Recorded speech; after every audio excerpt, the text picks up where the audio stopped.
The royals who are named in this book are King Charles and Catherine, Princess of Wales. Woo, child. I assume all of you have heard of this tomfoolery by now, but for those of you who haven't, let me break it down for you. The English version of Omidscobie's book Endgame does not say any names of any racists in the royal family. The Dutch version does. Let me start out by saying this. I don't care if Omidscobie wants to name 100 people in the palace, in the grounds, in the whole of England that are racist. If he does not tell me what was said, I am not buying it. You should first be able to say what was said. You don't even have to say the names after that, to be honest. You don't. But if you don't tell us what was said, you cannot just be calling people names. This is so unheard of. Even on YouTube, you cannot make videos and call people things. They take down the videos. They don't like it. So I cannot believe that mainstream media and publishing and all of that allows this to happen. It's so unheard of to me. Okay, let's get into this. Oh, by the way, welcome back to my channel, Leilani of Barbados. Sorry about that. Susanna Reid reads the excerpt from, so there you have it. These are letters written between King Charles, allegedly, and Princess Catherine, talking about a racist person. Then you have the Dutch version, which is saying that this conversation, these letters, was a racist conversation. Two different things. Omidscobie, if you can't get your subjects and objects in order, you should not be writing books. Because in your manuscript that you say yourself that you wrote and edited, how is it possible to confuse that there was a conversation about two other people versus the conversation between these people was a racist conversation in its nature? How does that get confused? I don't understand. Another question I have for you, Omid, is how is it that you have worked your way all the way to the top of the royal family and Buckingham Palace to the point where you have access to letters between the King of England and the future Queen of England? I'm sorry, Omid, but as cute as you are, cute as a button, you cannot sleep your way to the top of Buckingham Palace. This is not Hollywood, honey. So I want to know how you got such an in with people that you could see letters written. And then if you did see those letters, tell us what was actually said. The other question I have is why on God's green earth do you think that Prince Charles, who lives on the same property and is very close with and spends a lot of time with William and Catherine, needs to write letters about Meghan Markle? Or her kids or future kids or whatever. Why do they need to take pen to paper? Is it medieval times? Did they also send the letters by pigeon? These are the questions I have for you. It's preposterous that they sat down and wrote letters between them one another about the woman and she picked me. About the woman and her child is a translation for that. Oh, because I know you only speak very proper English, so I have to translate for you. Nobody believes this crap. I'm gonna be real with you guys, okay? I've heard a lot of racist comments in my life. I think I would be able to decipher if a comment passed was racist, yes or no. I had a friend from school, right? I have to give you guys examples because I don't see how people are not asking more and more about this. Like, say what was said. So anyway, I had this friend from school and he told me that his dad always says this racist thing.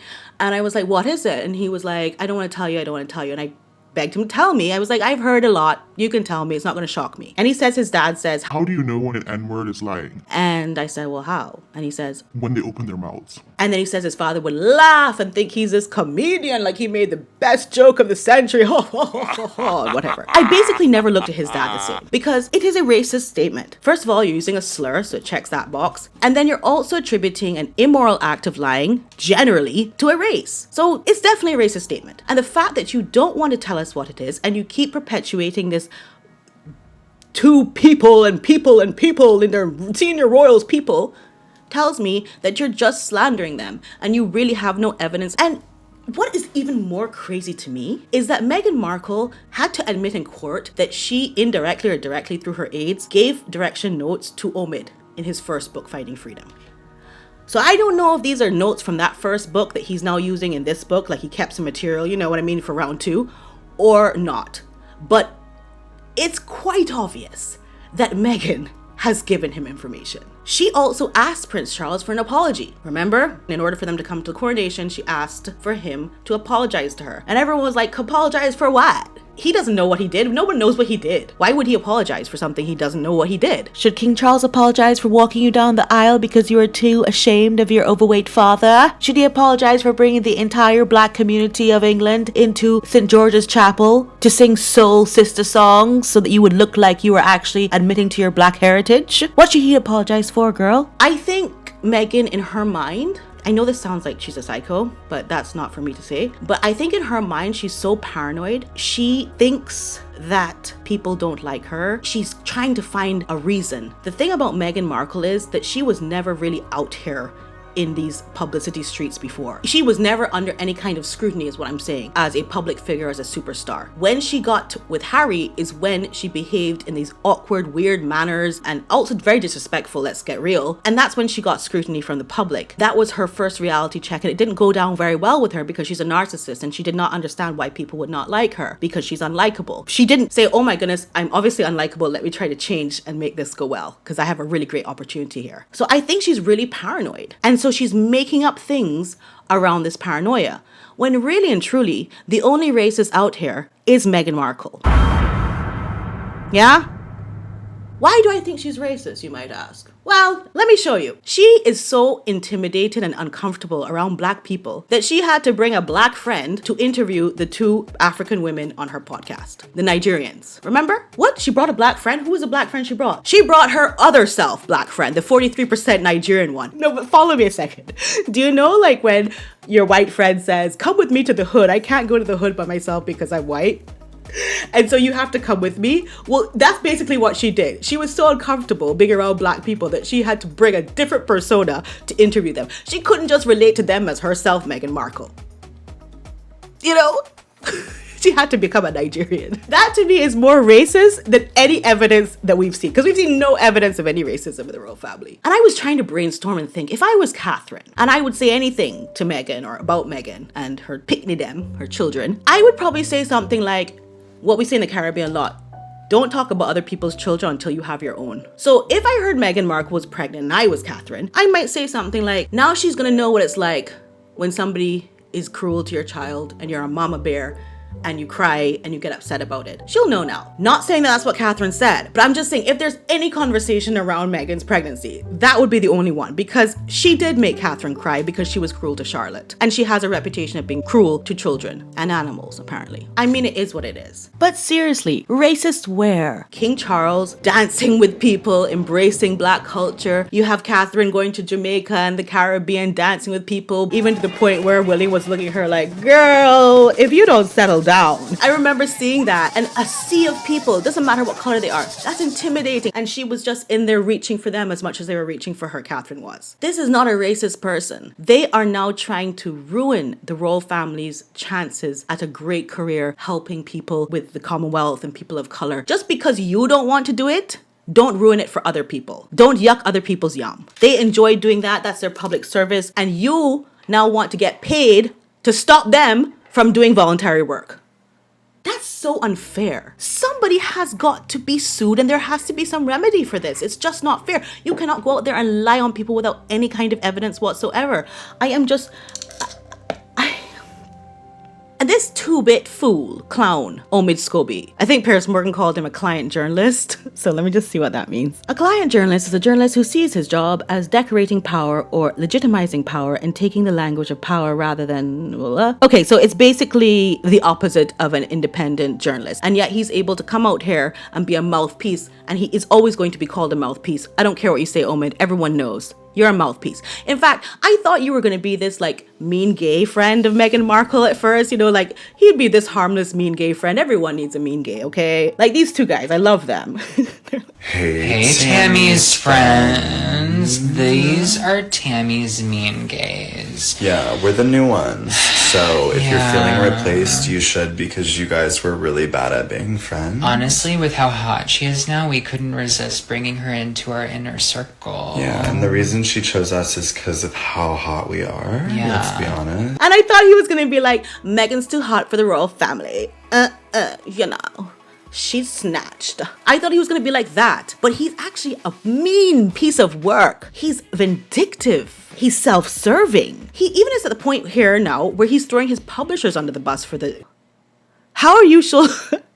How are you so sure they're going to sort it out for you? I don't know what kind of contract he has with them. I don't know. Maybe he slept his way to the top of the publishing house. I don't know, girl. But I don't know how he is saying that his manuscript is now their responsibility.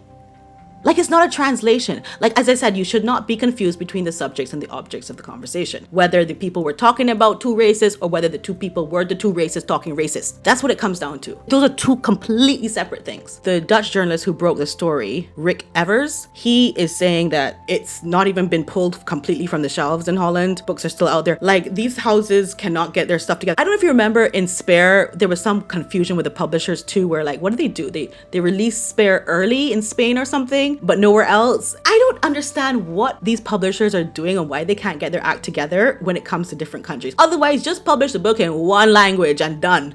If you can't have that kind of editorial control over everything that's going on in every country. And also the laws are different with libel and everything. It is too much. So here's my solution to all the problems. As usual, I have to give you my solution. My solution is do what the family of Nicole Brown Simpson did. When he published that book, If I Did It. Sorry, Blueberry's being very annoying, and this is a very serious matter, Blueberry. Okay? Nicole Brown Simpson's family got control of the book, and then they made the if super small, so it just says, I did it, and they got all the revenue from the book. They just changed the cover. I think that's what the royal family should do. They should get control of the book, get all the revenue from the book, and change the title from Endgame to like End of Scobie or something. Like, I don't know.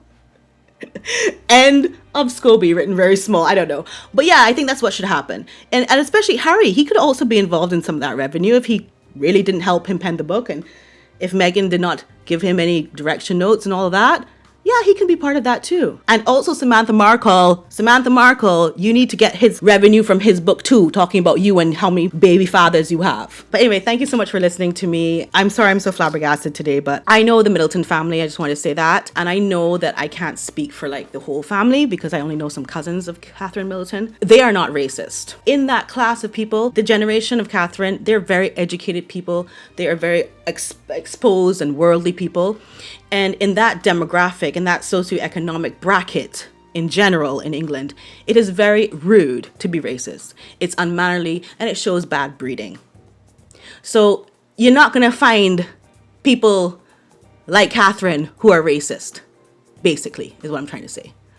So anyway, I just wanted to close with that remark. And I love you so much. And don't forget to subscribe and press a bell notification and give a like if you like this video. I also wanted to remind you that my slides are still going to be on sale until December 8th. No matter where in the world that you are, you can buy my slides and I'm still doing a giveaway.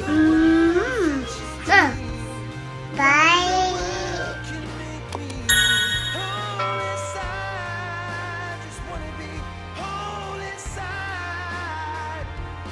Nothing is gonna change me.